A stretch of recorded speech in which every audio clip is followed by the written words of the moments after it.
Hey, good morning, everybody, and welcome to another Cars and Coffee. And if you're a car guy that wants to know more about cars and performance, you're in the right spot because we're going to talk a little tech today, answer some questions, but most importantly, we have an extra special guest. Evan Smith is going to be joining us. Evan, for those that don't know, is a super accomplished editor in magazine. He was editor for Muscle Mustangs for a long time, was a writer for Muscle Mustangs. He's also an incredibly accomplished drag racer. Okay, so now you're saying he's a drag racer. Why are we going to be talking to him? Well, there's an answer for that coming up. Going down my little list that Kerry gave me. I forgot to say this. I'm Kenny Brown, if you didn't know that already. Let's see, we're going to do, Evan and I are going to do some bench racing, talk about some of the cars that I built, that he's driven, and some other things. We've got... we're going to talk about my exclusive new suspension reveal. It's going to be this Thursday evening at 7 o'clock. If you're not signed up to it, get registered. You only get registered through the Speed Therapy Society. And you do have to register because there's going to be a Zoom meeting, which means we'll be sending you a link, I think the day before or something like that. So you'll be able to, the day before or the afternoon before. Anyway, there'll be a link that you can click in and join the meeting. It's going to be pretty cool. Let's see. We're going to switch around a little bit. I'm going to do the questions first, so we can give Evan a little more time. Mentioning this month's artwork is Wild Horses. It's an original artwork in acrylics by Ron Burton, who's an extremely accomplished artist here in Indianapolis. And anybody that's ever been into Union Jacks in Speedway has seen a lot of his work. And Kerry actually surprised me with that on my birthday in 1996. And it's pretty cool. It's an amazing piece of art. Oh, yeah, we just found out 20 minutes ago, on the 22nd is going to be our 1-year anniversary of Kenny Cars and Coffee, or Cars and Coffee with Kenny. Remember, we had that debate a long time ago.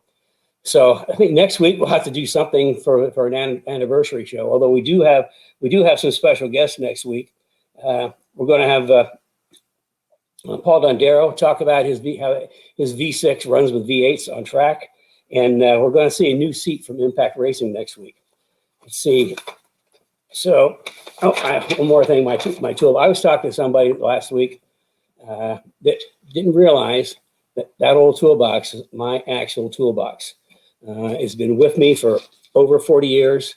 And between that toolbox and myself, we have been to virtually every major racetrack in North America and into Canada more than once.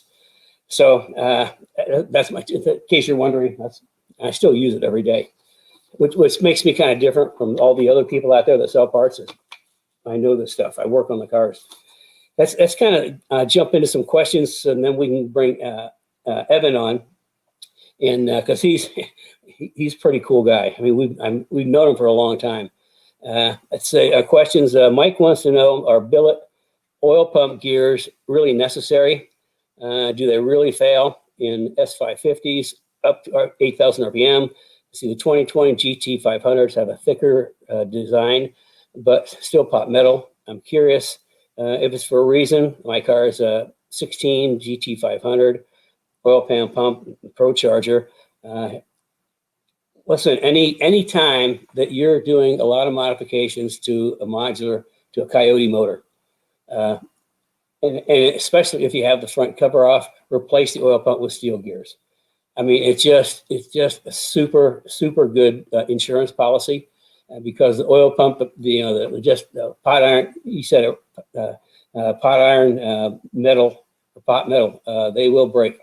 Especially high RPMs. So, I strongly recommend it. And seeing as you've got a 16 GT with a Pro Charger, I also strongly recommend you get one of our triple thick triple pass radiators to keep temperature under control, because your cooling system was designed around 450 horsepower basically, and you're adding probably at least another 120. So that's a lot more BTUs. You need to get rid of those BTUs. And we've got, our triple pass radiator is phenomenal. Everybody's put it on is just blown away by how well it works. And it's completely different from the other 3-core radiators that are out there. This is triple pass. It goes across 3 times and has 17, 18% more surface area on the fins, so that's why it cools so much better. But I strongly recommend a steel oil pump and also radiator because you're going to make a lot of heat. Let's see. Jay wants to know if I was building a car from scratch, a street track car, what year would I suggest? Man, it kind of depends on what you like. I mean, 99 to 04 Cobras are great. Even Fox bodies with IRS in the back, and anything SN95 or Fox, you put an IRS in the back and with a front grip kit, it's a joy to drive. S197s, we've got a lot of stuff experience with S197s. In the S197 category, I look at a Boss Mustangs. I mean, that's pretty good bang for the buck. Plus, we're going to have the new rear suspension for S197s is going to blow people away. It's going to be amazing grip on track. And of course, the S550 cars. I mean, that's a completely different car. It's like a huge departure from the 197s. I mean, Ford really did some engineering. The chassis stiffer. It's got the dual lower arm, McPherson strut in the back, the IRS in the back. It's definitely a heavier car, and they drive differently. But any of those, I don't know if I have a favorite. I think I've had one of each at one point in time, and they're all good in different ways. But definitely S197, SN95. You need to get a suspension under. It's interesting, the 550s, we don't really do as much of the suspensions because Ford did a pretty good job on that. But anyway, it's just whatever you want. I mean, if you want to, if you got some thoughts and some ideas, want to chat, sign up for one of my 15-minute consults. And we can talk about it. I mean, if you're trying to make a decision, and see if I can't help you out. Let's see. Walter wants to know what's the best differential for track days. We pretty much exclusively use Torsons. Torsen is a differential that it's torque sensing, which means that the torque of the motor is going to go to the tire that has the most grip. So you're going to get better grip in both rear tires with the Torsen than it's a standard posi differential. Now we have Strange build our 9-inch for S197s, the 9-inch rear ends for S197s. They use, I think, an Eaton True Track, which is sort of the same thing. But torque sensing is the way to go. I've been using that since we started working on the IRS Cobras in '99. Let's see. Ken wants to know, how do you work on a car in the sub-zero temperature? A really big space heater. That's the only answer. Although be careful, if you got a space heater that has a flame working around cars with flammable liquids, be cautious. Also, if you got like a propane-driven heater in your garage, be sure you crack a window so you get fresh air and you don't kind of suffocate yourself with carbon dioxide. Okay, and then getting down to Andrew, gear ratios. What works for different types of tracks? Okay, that's kind of tough because every track is different. And with street cars that go to the track, there's not a lot of things you can change. I can step back and say, okay, if I'm doing a race car, here's how we set up a race car. First, we'll do the transmission, and we'll look at the power curve of the transmission. Now, let's say, for example, the peak horsepower is at 6,500, peak torque is at 4,500. We'll set the gears up as you go from gear to gear. When you shift to the next gear, you're going to go from 6,500, never going to go below 4,500 because you're going to be in the meat of the torque curve and pull up. So we set the transmission up first to be between the 6,500 and 4,500. So shift, 6,500 shift, you're maybe 5,000. So you're in the middle of the torque, so it pulls really good. So that's how I set the transmission up. But then for the rear end, it boils down to the gear that gives you that gets you real close to red line in 5th gear, because typically we don't use 6th. Whatever gear works to get to red line at the end of the longest straightaway. So at the end of the longest straightaway, if your red line 6,500, I mean, you want to be seeing 6,200 on your rear gear. If it's lower than that, then you need to go deeper, go down a gear.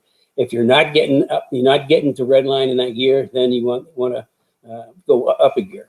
So it just depends. I can tell you most of the cars we do will run either 373 or 410. 410s work really good with the Magnum XL transmissions.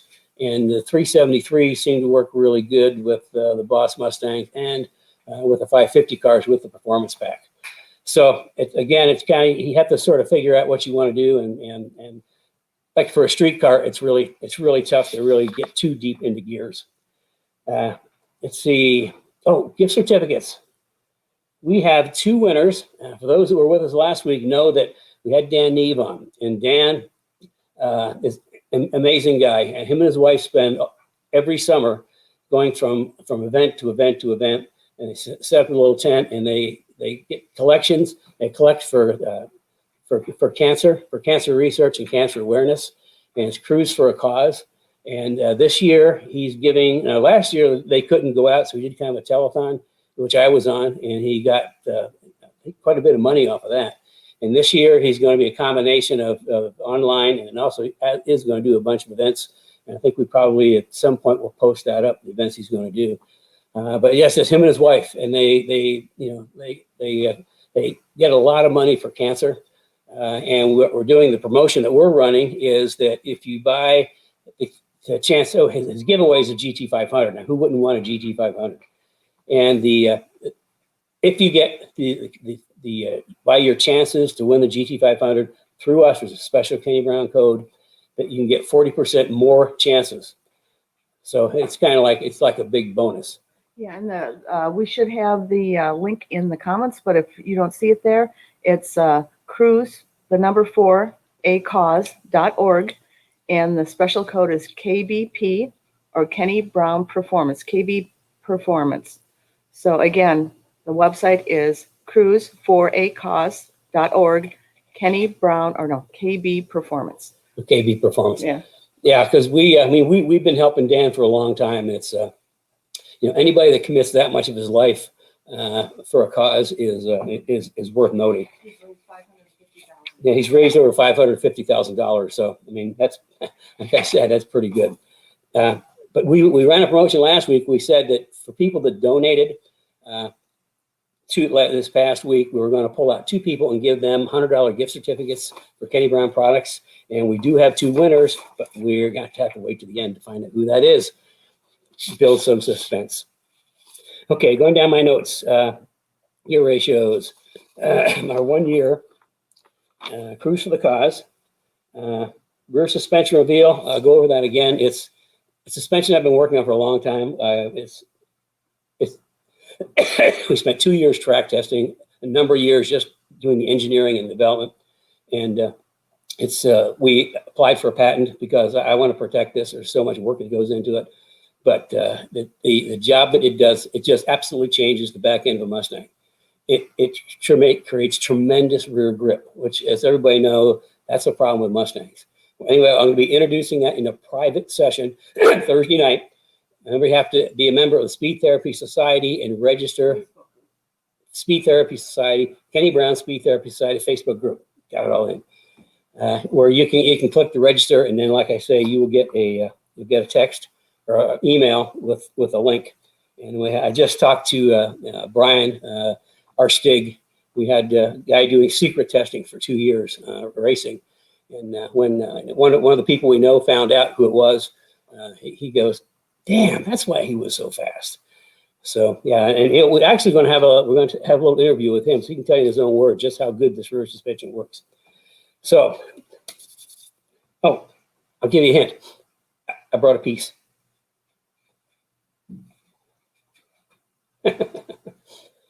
That's my hint. Now you got to figure it out. Okay, with that, I think we are going to have our special guest, our extra special guest.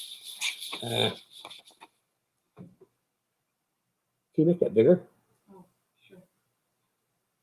Sorry. There we go. Bigger than life. Yeah. Special guest is Evan Smith, Reverend Evan.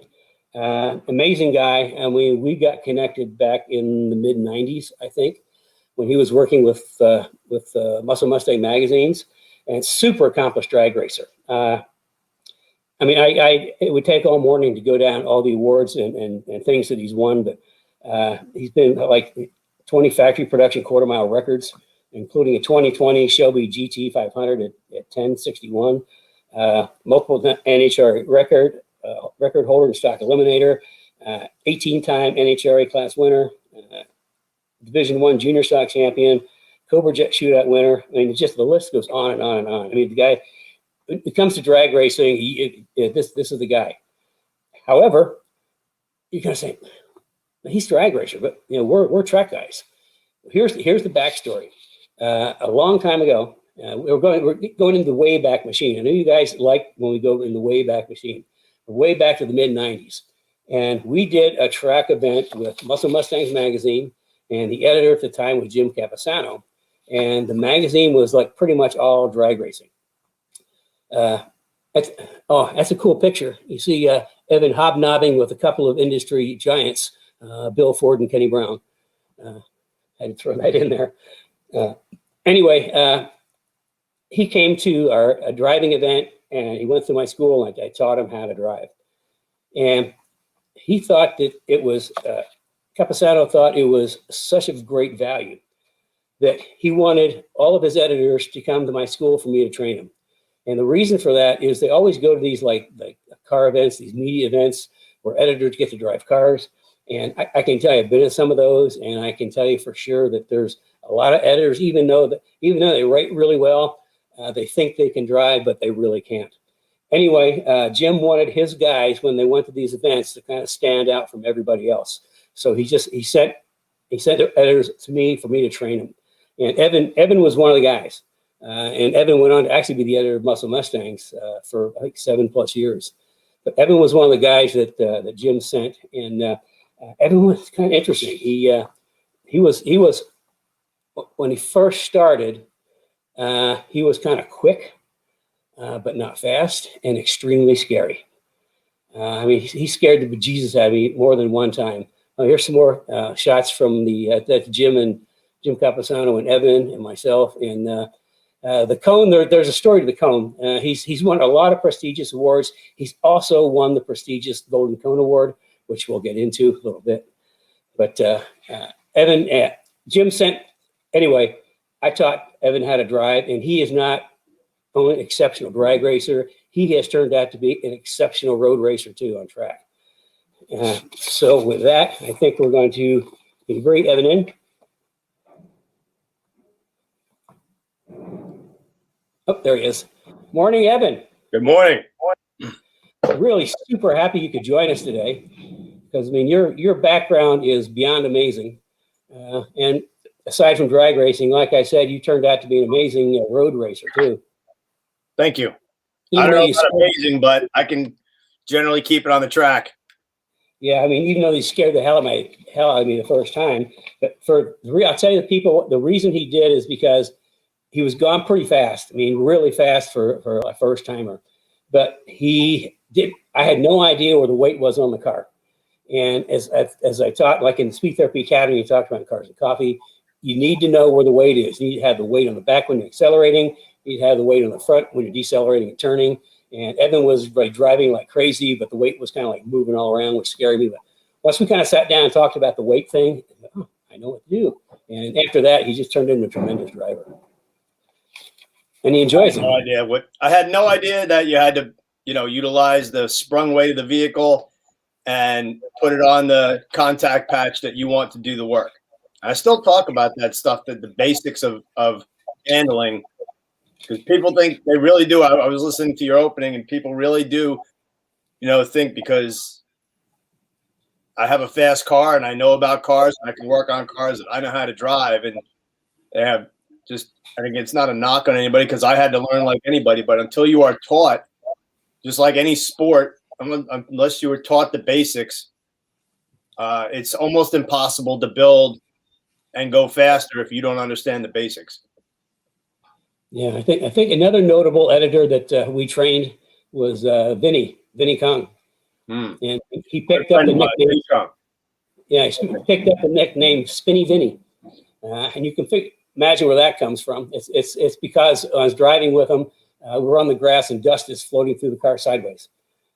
But I also came up with I coined a phrase with Vinny. It's like slow in, fast out, fast in, spin out.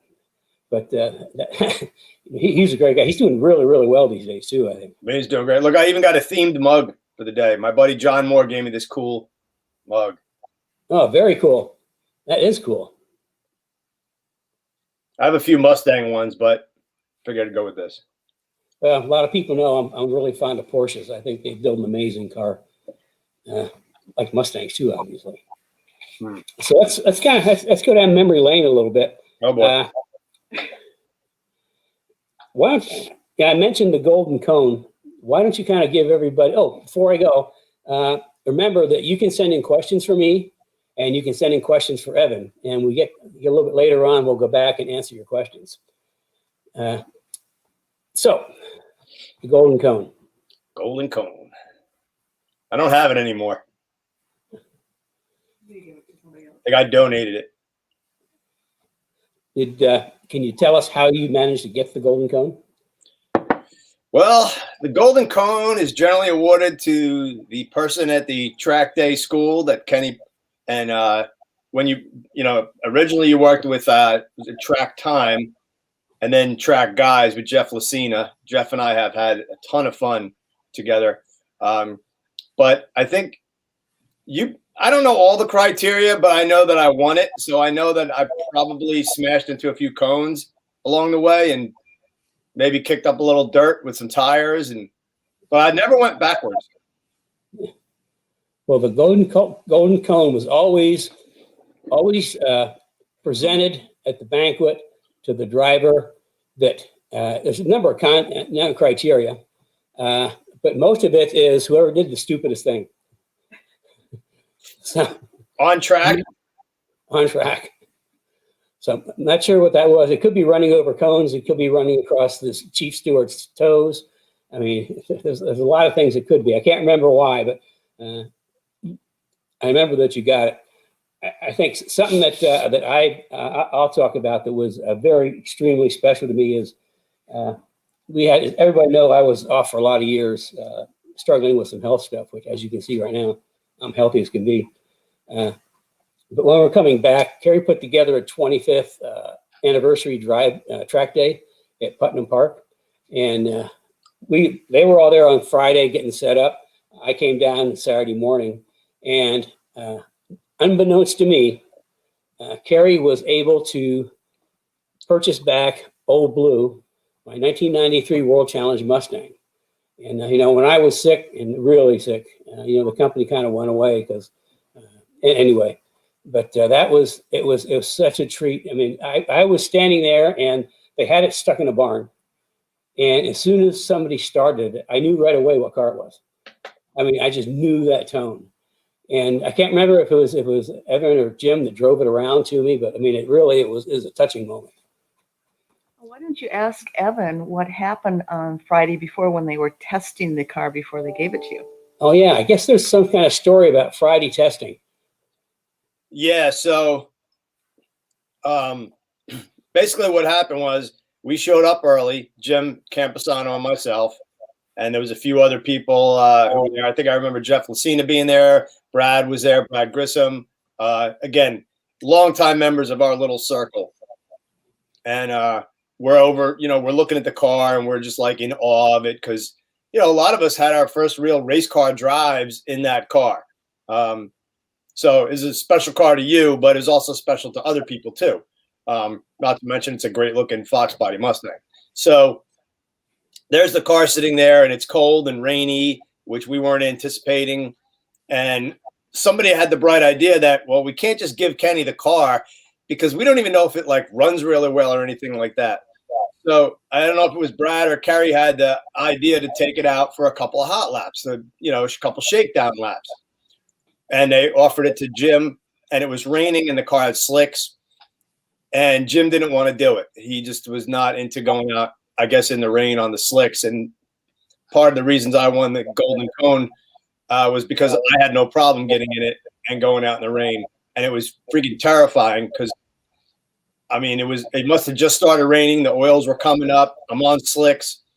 And I think I was going about 15 miles an hour. It wasn't much of a shakedown session, but I did get a few laps in, brought it back, and the look on Brad's face was priceless. because I didn't think he thought anybody was going to actually take the thing out because it was really that poor conditions.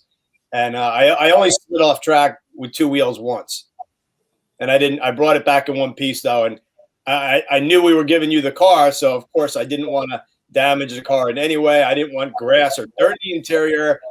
I didn't want to go flying through the grass. So I think I just made sure it was running and didn't overheat so that you could drive it the next day, and that we put it away. That was it. Yeah, that was a super special thing for me. And have Jim and Evan there because both of them I taught to drive in Old Blue. In fact, I think Jim Capisano got his first solo at Watkins Glen in Old Blue.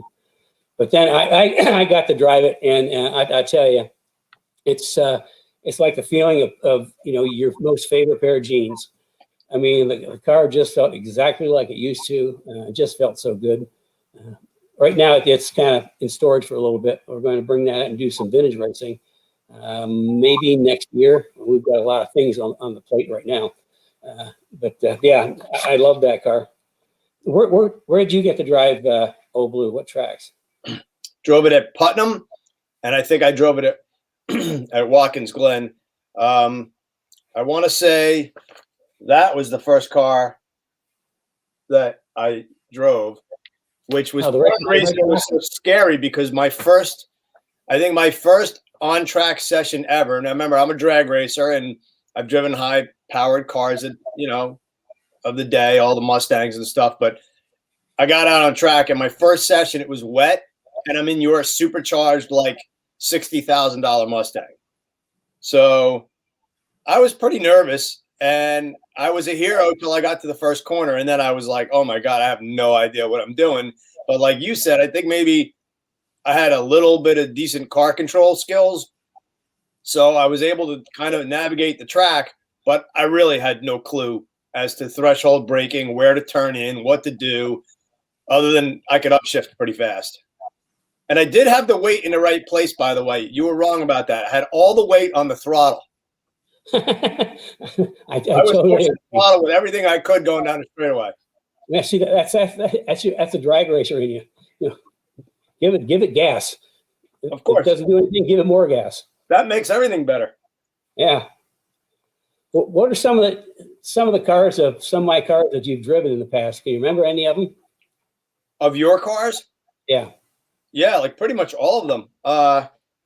The red, I don't remember if it was like a 96 7.8 Cobra was the first one, and that car was so much fun. I mean, it was one of the first ones with a centrifugal supercharger, a lot of horsepower, great balance. Then Old Blue, which didn't have the power, but it was the first pure race car that I ever drove. So the difference, if you're kind of wondering, well, what's the difference between a 600 horsepower supercharged Mustang and a 300 horsepower Fox body? The Old Blue had race brakes. It had no interior. So you in a new car, you don't really smell as much. Not that you don't feel as much, but you have all the luxuries of power windows, and it doesn't make as much noise. The sound deadening is still there. Man, you get in a real legit race car with no ABS and manual brakes, where you literally have to control the car. There's no help. There's no nannies. The brakes smell after a couple laps in a good way. You know that they're working, and they're squeaking, and the car's making all kinds of race car noises. That's just a different kind of experience. And then the Kermit, I drove Kermit, the green V6 car. I forget what year it was, but the one that you built to look like a 69. I sent some pictures of that to you guys. That was 2005. That was M69, my SEMA concept car. I had wide body 69 wide body on it that was crafted up in Detroit. Okay. And then off track, I think didn't you build like some Explorer back in the day, if I remember correctly? And oh yeah, we did yeah, we did Crown Vics, we did supercharged Crown Vics, supercharged Marauders, supercharged Explorers, supercharged Expeditions. I mean, we did a lot of different cars back then. And then so my favorite one would be Ruby. I drove that in Chicago at Joliet at the track. And even though it was a cold day, that's my favorite. car that you've built so far. I don't know if you have a picture of it handy to put up or something like that, but that's my favorite one. I should have grabbed the issue or where we put it on the cover. Yeah, Ruby, for those that don't know, were my 2012 Mustang. Is kind of a full-on track car. It's a GT4 RS, but it still had power windows and air conditioning and all that. But the car was it was fast. It was easy to drive. It was so much fun. I remember, I think at that same event, Jeff Smith from, I don't know if he was Hot Rod or Carcraft at the time, who's pure Chevy, pure drag race guy. Somebody coached him into just taking a couple laps with Ruby around the track. And he was just going to go out and do 2 laps. There it is. There she is. And, he was on, he wouldn't come into the end of the session. So, I mean, that's how much fun that car was to drive. Yeah, that's understandable. I mean, the car did everything well. It had a ton of power. I remember I took one of our publishers out for a little drive when we were in Chicago that day, and it was exceptionally cold. I remember you sticking your head in the window, right? It was first thing in the morning, and you just cautioned me, like, basically, don't F up my car. It's ice cold out there. And I was like, I got this. But I knew that you got to go real easy. Nothing. The tires are cold, and they probably weren't going to warm up. So we were pretty careful, but we all came back with smiles on our faces. Yeah, that was a great car. What are some of the other cars that you've driven lately? I know that all our guys always ask you about newer cars, and I've been so deep into developing new suspension, I've kind of lost touch with things. Well, I've been real fortunate, Kenny. I've probably driven since I got hired at Muscle Mustangs and up until now, I've probably had the chance to be on track with just about every new Ford produced. And then even, your competitors, whether it's Celine or Steeda, I've driven all their cars on track as well as yours. So I've been very, very lucky. And then I've driven, of course, the new GT350 at Laguna Seca.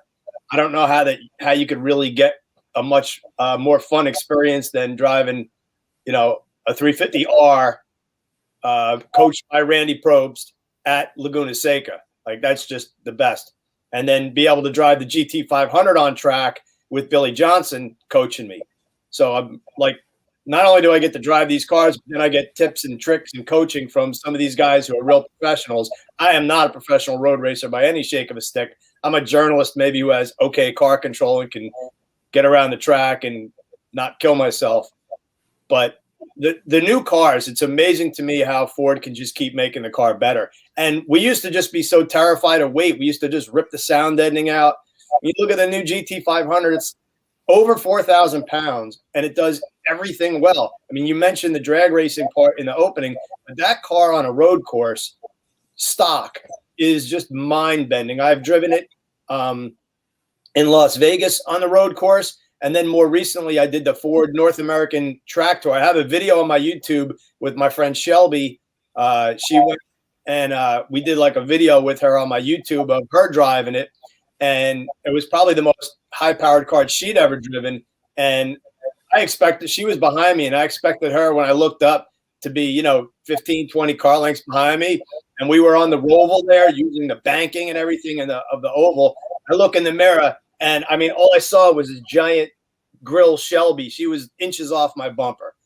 So, and she's a pretty good driver, but I expected to be a little quicker, but I wasn't. I give her props.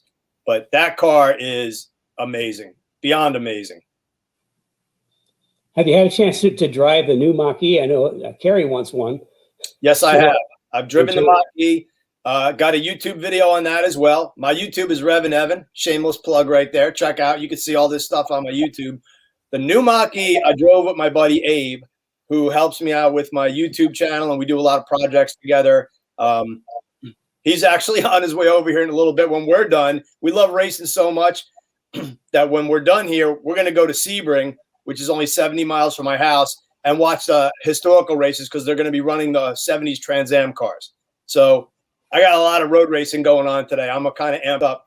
The Mach-E is fantastic. The name, everybody's kind of like, it shouldn't be called a Mustang. That's Ford's deal.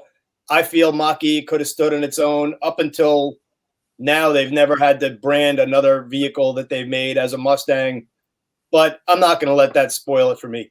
If you're into that, an electric car, it's fantastic. I drove it in the snow. That the fact that you have all-wheel drive with the electric motors, you can't drive a rear-wheel drive Mustang in bad weather on the street with aggression. This thing, not that you want to go out and do silly things, but there's no stopping it. It goes. And I didn't even drive the GT yet, which is coming out. That's going to be insane. Yeah. I'm going to throw in another shameless plug for you. I mean, Evan talked about his YouTube channel. I strongly recommend you guys take a look. I mean, he's got buckets and buckets of cool videos.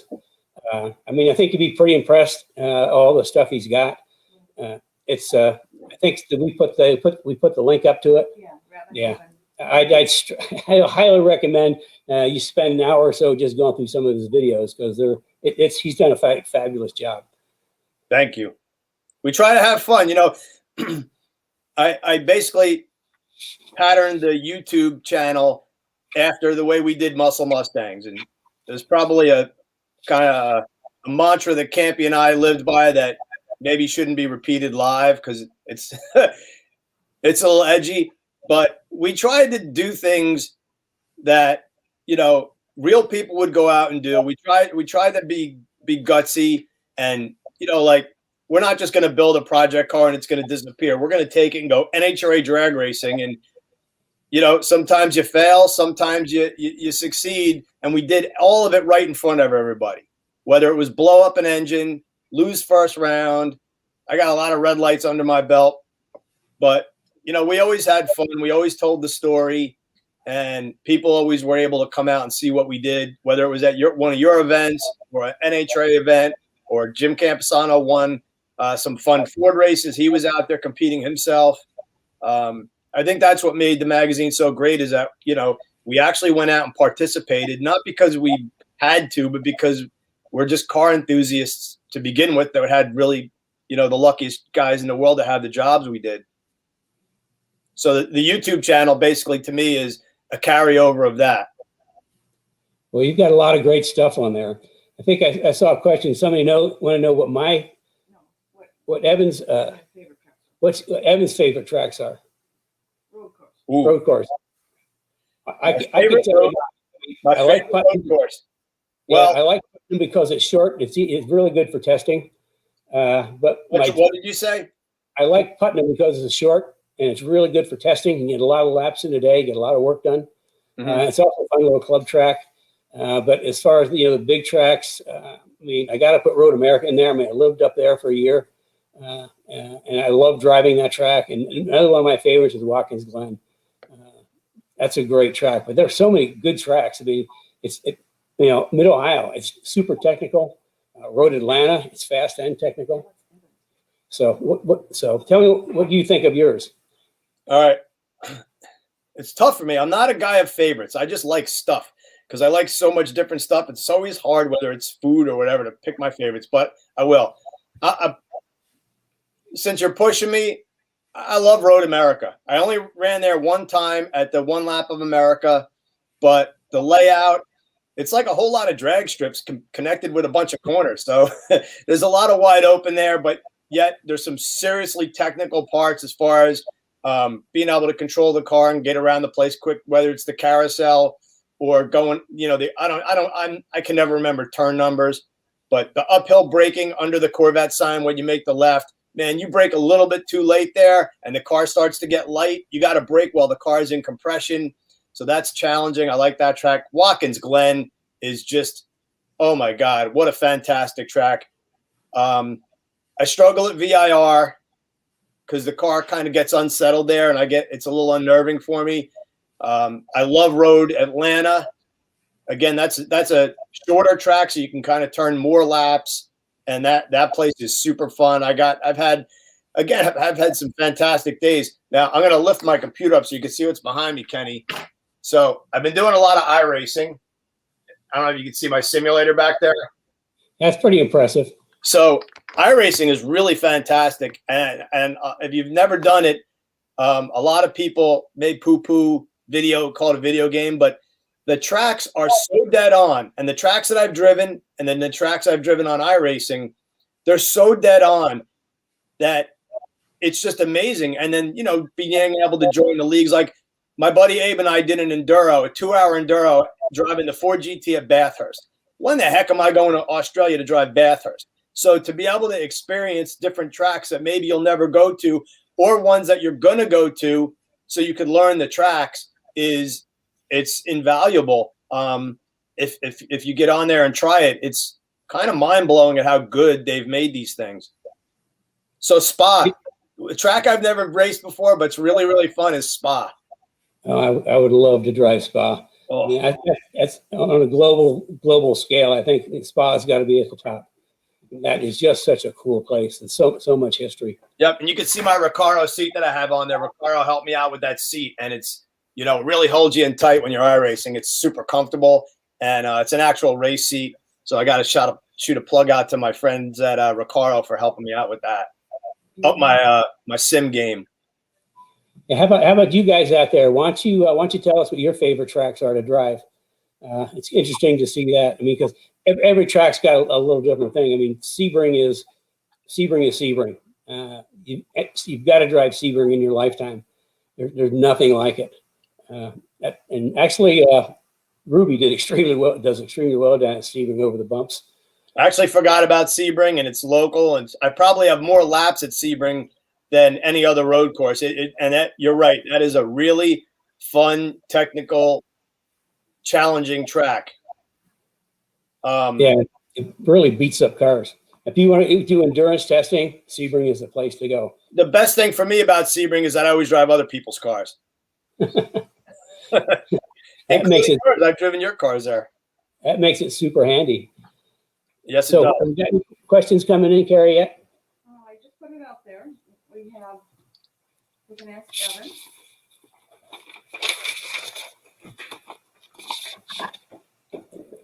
Okay, here comes Carrie with her computer and questions. So we're getting in here. Jim Camposano is in the audience. Hey, Jim. Good to see you. And he's going to be joining us soon on an episode. So he's obviously an industry icon. So let me get my mouse up here so I can do this. And any questions that you have for Evan, please ask them now, and he will be able to answer them. Here's some of the favorite tracks. Ernie Abercrombie loves Road American. He actually just moved down south, so he is down there. We also have Road Atlanta, not Road American. Yeah, sorry, Road Atlanta. Brad Grissom, Watkins Glen, Road Atlanta, and he has a ton of laps at Sebring. Jim Camposano, Watkins Glen is still number one. Oh boy. Yeah, well, Jim did his very first solo on track in Old Blue at Watkins Glen. I remember when he came back in, he just sat there. He just sat in the car, just trying to absorb it all in. And then Chris Melitu says BIR is a great track. Jeff Lucina says favorite tracks, all of them, if we're hanging out with our friends. That is so true. Joe Johnson, who is in Texas, loves Barber, Eagles Canyon, BIR, Charlotte, and ROVA. Roba. I don't know what track that is, but you probably do. Chris Melitu, also Barber's nice.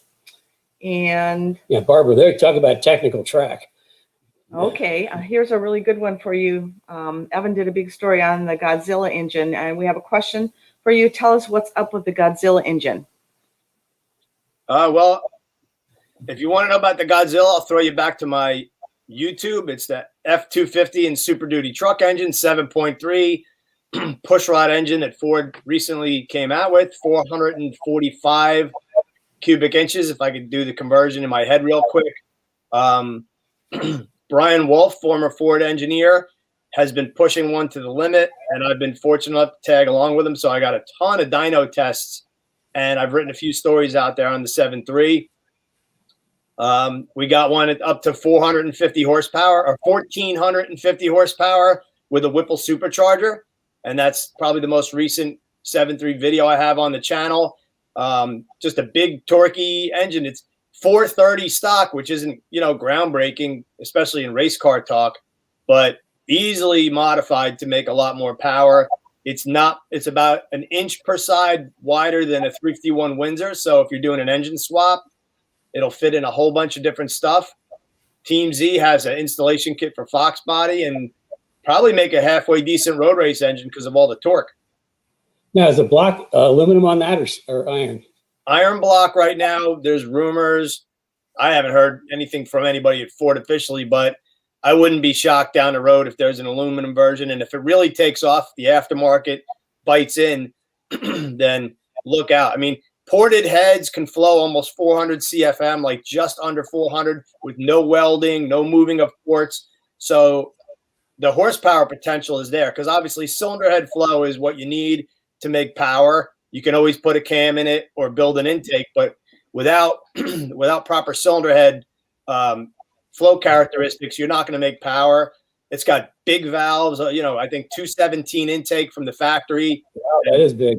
And they're slightly canted on the intake and exhaust. I think like 1.8 degrees canted, so they open to that means the valves open towards the center of the cylinder, which means they're unshrouded. The valves the valve head gets away from the cylinder wall as it opens, so that helps flow.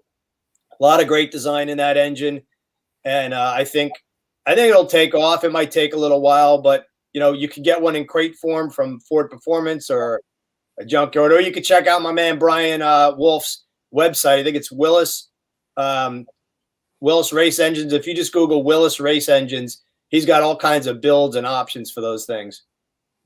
Well, it sounds like Ford did a really great job on coming out with that motor.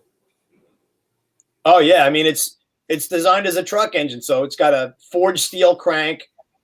It's got 6-bolt main caps. Pretty good oiling system because it's made for severe duty. It's a pretty stout piece, in my opinion. I think we'll see big things out of it, even in the racing world. Yeah, I take it Brian's going to put that in his car. Yeah, the engine's in the car, and he's getting ready to go testing, so he's hoping to run pretty quick. 1,450 horsepower. I think that'll move that thing deep into the sevens. But that'll be awesome with the truck engine. Yeah. Well, like Brian stated, with factory, you build a 7-second engine, it's probably going to have an aftermarket block and heads. Even an LSX block is not a factory block. It's an iron GM Performance Parts block. He's going to try to go sevens or the equivalent in the 8th mile with stock crank, stock Ford block, and production heads. No aftermarket heads.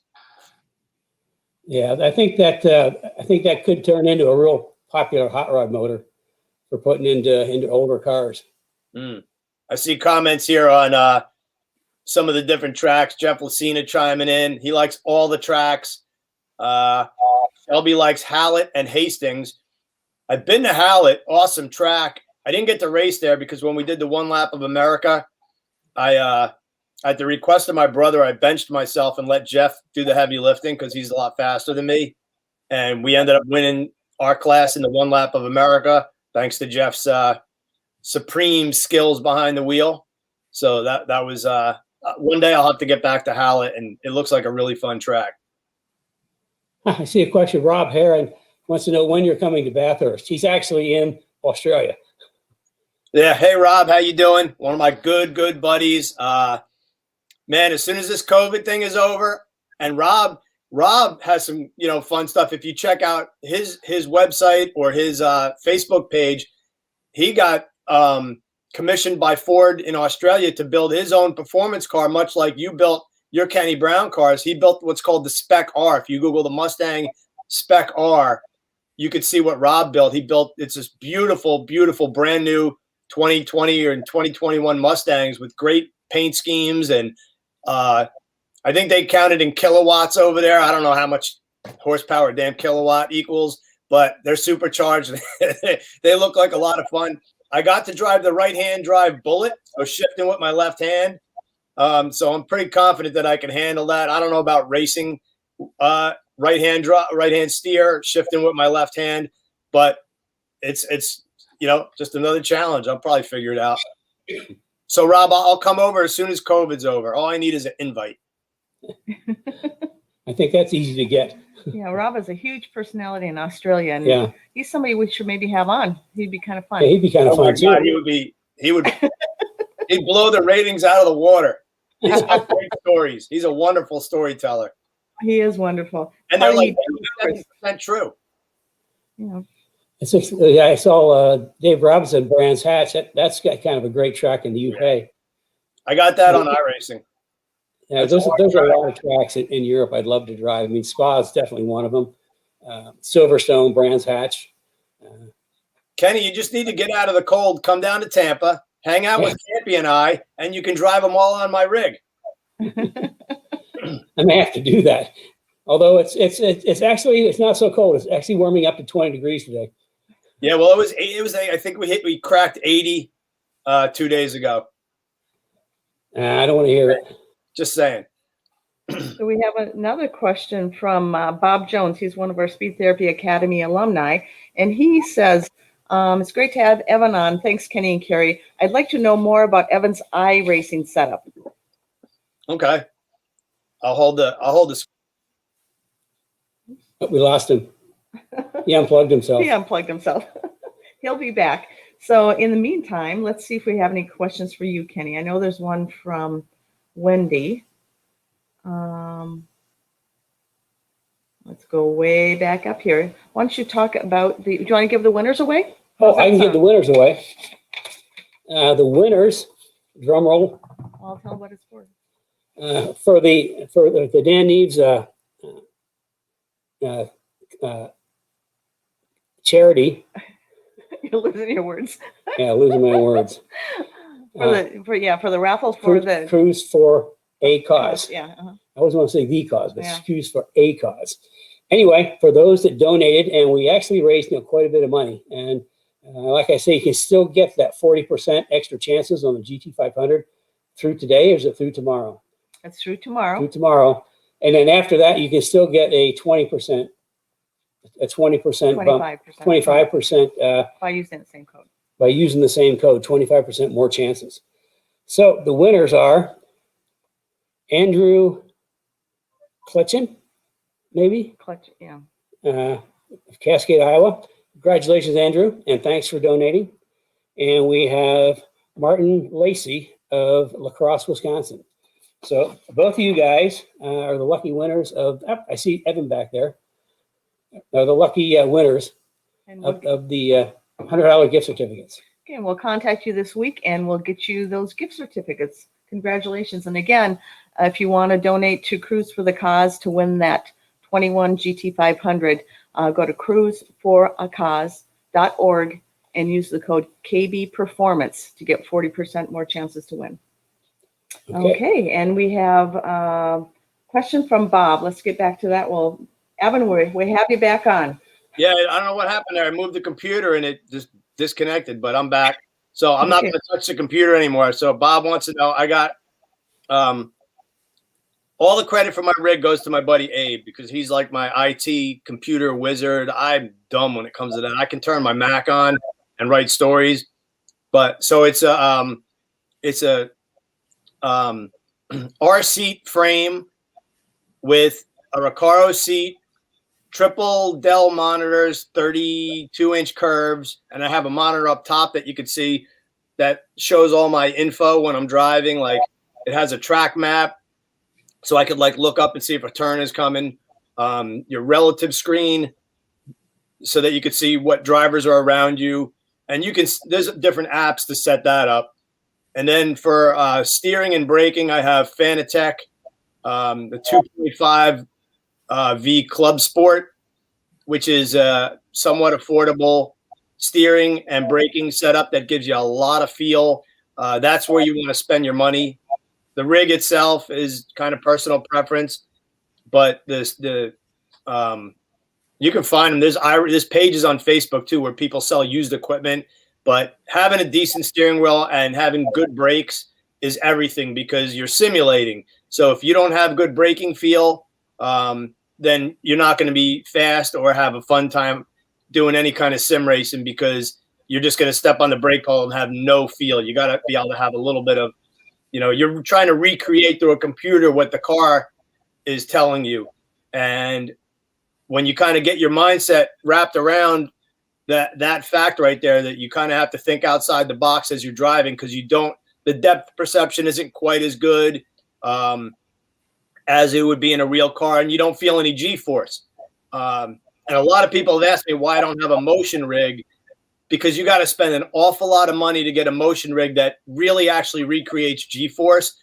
Otherwise, you just feel like you're a can of paint getting shaken around. And if you're in the thing for more than about 10 minutes, it becomes annoying.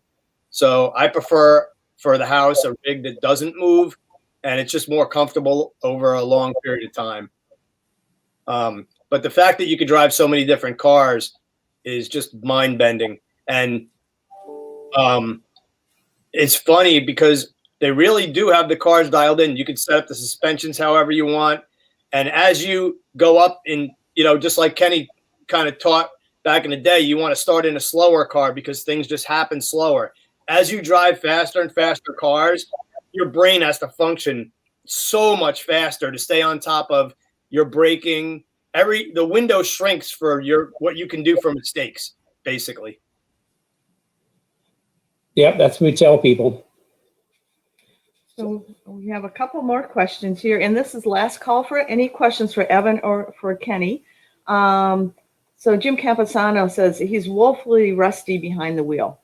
Any new schools coming up? We're working on that. It's been such a thrash to get this new suspension done. With COVID. And with the COVID thing, it's kind of like been an awkward year. I think we need to get this product launched because we think it's going to do really, really well. And it's the preview Thursday night is private, just for Speed Therapy Society people, any Facebook group people, any editors that. Wow, that's cool. Can you put that up there a little bit more? Wow. That's one of my wheels. That's like the real thing. Oh, yeah. Paddle shifts. I didn't mean to cut you off there, Kenny. I just figured I'd show a visual while you were talking. But it stopped you in your tracks. No, that's good. It looks like the real deal. Don't you have some gloves that you use when you're driving on your... Oh, yeah. All right. I got these special gloves that I've had a really long time because, your hands get sweaty. So these are I wear these gloves because of this. Those are vintage. Yeah, those are vintage Kenny Brown track gloves. Yeah, I mean, who has a pair of these still? Nomex. So if my sim catches on fire, I'm good. I almost forgot to show these. I'm glad you brought that up. These are classics. Yeah, we used to do a lot of track days in the 90s. And that's one of the things we had. We had our own, because I like people to drive with gloves because it gives you a much better feel and your hands don't get tired. So we had our own gloves. I think Carrie's on working on doing that again. And as far as track days, I hadn't even thought that far ahead. But what I was saying is that if any editors join us for the reveal, anything that we say is embargoed till probably the end of March into April. Because we did the Speed Therapy Academy first. This is Speed Therapy Society launching, and or actually a preview, and then the end of, we don't know yet, end of April, beginning of May, we'll probably do official launch for the media and general public. I see John. Oh, it went away. Kuznicki had a question. No, that was not me. I've never rolled a car over. I've done a lot of stuff in cars. Been sideways, been backwards, actually been on fire once, but never rolled over, thankfully. Yeah, that was your Motor Trend car. Remember the Car and Driver Motor Trend debacle? That's what John is talking about. Oh, yeah. I built a really cool Fox body, supercharged with an automatic, and it was supposed to be the cover car for Motor Trend. And I just happened to stop by Car and Driver because they're right there in Ann Arbor. Just kind of like a courtesy, and here's this cool car I did. Would you like to take it around the block? Yeah, and the editor that was driving, remember I said earlier that just because they can write, doesn't necessarily mean they can drive. Long story short, he ended up driving off an entrance ramp through a ravine, up a ravine, into a concrete wall. The car flipped over a couple times and skidded down the road. So that was the end of that car Motor Trend. Fortunately, we were able to substitute another car. It wasn't as cool, but it's still a great car. Okay, and then we also have a question. Cool gloves, Rory Merrick says. Larry Martin says, I think this is a question for you, Ken. Having a 4-speed Jericho first gear setup for on track or pits only? Pits only, probably. It depends on which engine you're running. I mean, like you typically want to make as few shifts as possible and easy shifts. Like with like the Magnum so much in the Coyote cars, third and fourth are just front and back. And I use third and fourth almost exclusively, and every now and again I might dip into fifth. But typically, unless you got a really tight track, I mean, I just use if it's a Jericho 5-speed, I'd use it more for the pits, but I wouldn't do too deep just in case you had to use it sometime to get out of a spot. Okay, and we have Wendy. We haven't forgotten your question. She asked at the very beginning. I think this was related to something you spoke about. So it's talking about gearing and hitting red line at the end of the longest straightaway. Do you ever look at corner exit gearing? Yeah, I mean, that's a good question. It's a good point. The time we would look at corner exit gearing would be the turn, the last turn before the longest straightaway. Because we want to be sure that coming off that corner, whatever gear it's in, it's like max torque, and you can pull off pretty hard. So yeah, that's a good question. So anytime we set up any car, I'm setting up race cars, always look at the corner before the longest straightaway first, and we'll dial the car in for that. And then go to the corner before the next longest straightaway, because I mean, sometimes these twisty bits you can't pass. But if you can get a big launch off a corner, you're going to get somebody down the straightaway and outbrake them. Okay, so here's a question from Doug. You get the car and you want to race truss circuit. What's the next step to getting started? You show up to a track on open track day. Here in BG, Kentucky. Is there an orientation inspections? I think he's asking about how to get started, maybe. The thing to do is if you've got a local track, or even one that's not too far, look at their schedule and see if they have any clubs that are scheduling track days. Because you definitely want to go to your first thing. If you go out on your own, you're not going to learn anything, and you're probably going to make a mess of things. But you want to do something, hook up with somebody that's doing a track day, whether it's some kind of driving club. And almost all the tracks have driving clubs that do it. And then you sign up as a novice, and they'll do some classroom, and then also put an instructor in the car with you. Is the way to do it. And yes, there typically is a technical inspection, but it's just checking things like make sure the wheels are torqued, everything's out of the trunk, everything's out of the car, you got good brakes, and just sort of safety things. You've got the right helmet. So yeah, just find a track that's close, or even a track that you want to go to, and look at their schedule and find out what driving clubs go there, and get a hold of the driving club and see if you can run with them, and they can give you some instruction. Brian West said for Kentucky that the Corvette plant track would be great for starting out at. Oh yeah, the Corvette track, the Corvette Museum track. Mm-hmm. Have you ever been there, Evan? Yeah, I've driven on it. Like that. Whoever did that really had their shit together. I mean, that is a fun track. So I think that's it for questions. Last call. Kenny's going to make a few announcements, and I'll pick up two more questions if they come in. But Evan, we really appreciate you coming today. Yeah, this is awesome having you here. You're welcome. It's really nice to catch up. Yeah. Hey, one last thing, just to, I know Jeff's watching Lucina and his track guy school, and I know Jeff personally has offered his services for coaching, and he's a fantastic teacher of theory and of practical in the car, and he really understands, how to get a novice going. So I don't know if Jeff can chime in and let people know how maybe they can get a hold of him on Facebook or something, but that would be more on a personal level. I don't know if they're still doing the track guys schools, but his schools, and in combination what we used to do, is really how I got started. It's that it's intimidating to go out on track. You know, you're putting yourself and your car at risk.